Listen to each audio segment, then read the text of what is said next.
Bonjour à tous, aujourd'hui je voudrais vous parler d'un sujet particulièrement grave, celui de l'exposition des enfants, des mineurs à la pornographie. C'est un sujet d'actualité au Parlement européen parce que nous travaillons en ce moment sur un texte pour mieux protéger les enfants contre les abus sexuels. Et de fait, ma conviction profonde, c'est qu'être exposé à des images pornographiques quand on est mineur, c'est déjà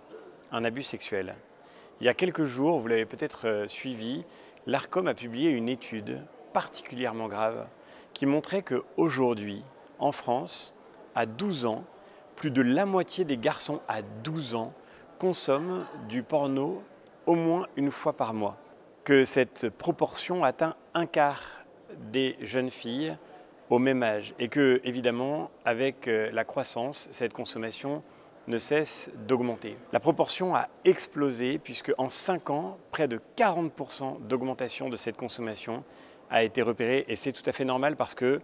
la première modalité de cette consommation, c'est le téléphone portable qui, vous le savez, le smartphone s'est répandu à toute vitesse, y compris chez les mineurs. Il y aurait beaucoup à dire là-dessus, mais concentrons-nous pour l'instant sur cette question singulière de l'exposition à la pornographie. En novembre dernier, ici au Parlement européen, j'ai organisé un colloque qui a réuni une dizaine de spécialistes, notamment de la psychologie infantile, mais aussi des associations engagées sur cette question, et notamment des associations de jeunes engagés contre la pornographie.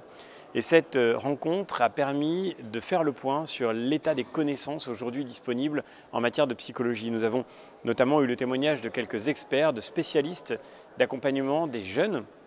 qui nous disaient à quel point aujourd'hui toutes les données scientifiques convergent pour montrer les déséquilibres profonds que crée cette exposition précoce à des images pornographiques, la solitude qu'elle engendre chez beaucoup de jeunes, la transformation de leur rapport à l'affectivité, à la sexualité, de leur relation aux autres, et puis bien sûr l'addiction qu'elle crée, car ces sites sont fabriqués pour provoquer de l'addiction et étant d'adultes évidemment sont aussi victimes de cette addiction. On estimait il y a quelques années que la consommation de pornographie représentait à un certain point la moitié de tout le trafic web mondial. Aujourd'hui, les chiffres les plus récents ne sont pas disponibles pour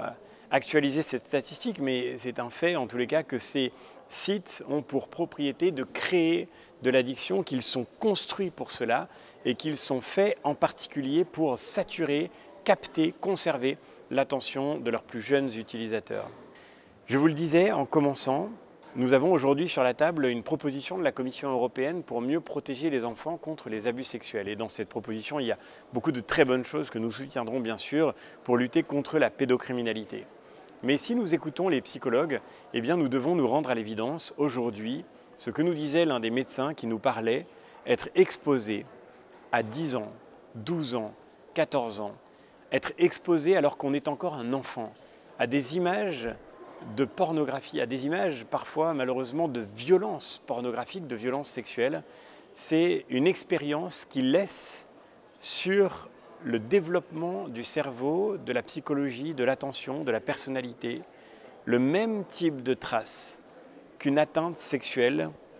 au sens direct de ce terme. Je ne veux pas tout confondre, bien sûr, il faut lutter contre tous ceux qui, malheureusement, font des innocents des victimes, tous ceux qui violent des enfants, qui doivent être évidemment combattus, y compris notamment par les moyens que nous offre aujourd'hui le fait que nous avons de plus efficaces occasions de traquer la pédocriminalité, la consommation par exemple de pédopornographie. Mais il faut aussi aller évidemment là où le plus grand danger se déroule aujourd'hui, dans le silence absolu, dans la tranquillité apparente des cours de récréation, dans le caractère apparemment anodin et inoffensif des téléphones portables qui sont aujourd'hui dans la poche de tant d'enfants et de tant d'adolescents. C'est là que ces enfants sont aujourd'hui victimes de ce qui les blesse et de ce qui les frappe. Aujourd'hui, notre droit prévoit déjà que c'est un délit majeur que d'exposer des mineurs à des images pornographiques, mais la loi, la Cour de cassation l'a reconnu tout récemment, la loi française par exemple, sur ce point, n'est évidemment pas respectée. Quelques sites font semblant d'introduire une sorte de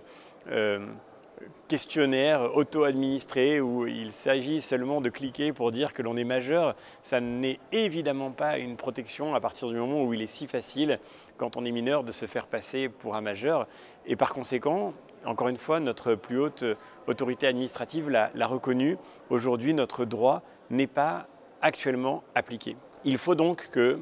au plan national, mais aussi au plan européen, parce que nous savons les effets d'évitement de ces sites qui se cherchent la meilleure adresse dès que la réglementation d'un pays les a chassés pour aller poursuivre leur activité criminelle, il faut qu'au plan européen, nous nous donnions les moyens d'empêcher, de nuire ces profiteurs du crime qui font de l'argent, qui font du business sur l'innocence des enfants. Et c'est un enjeu majeur. J'ai déposé, avec plusieurs collègues qui m'ont rejoint dans ce combat, j'ai déposé plusieurs amendements pour que dans ce texte qui va venir, le simple fait d'exposer volontairement, de permettre de manière organisée l'exposition d'un mineur à la pornographie soit considéré déjà comme un délit sexuel et que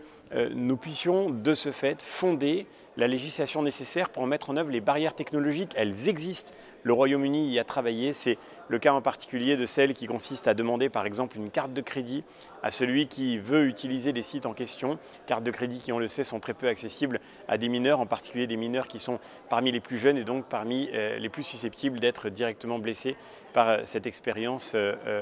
par cette atteinte extrêmement grave. Nous allons défendre ces amendements et je voulais vous en parler à l'occasion de cette étude de l'Arcom, mais c'est un travail de longue haleine que nous menons depuis maintenant plus de 2 ans. Nous allons nous saisir de ce texte et j'espère qu'avec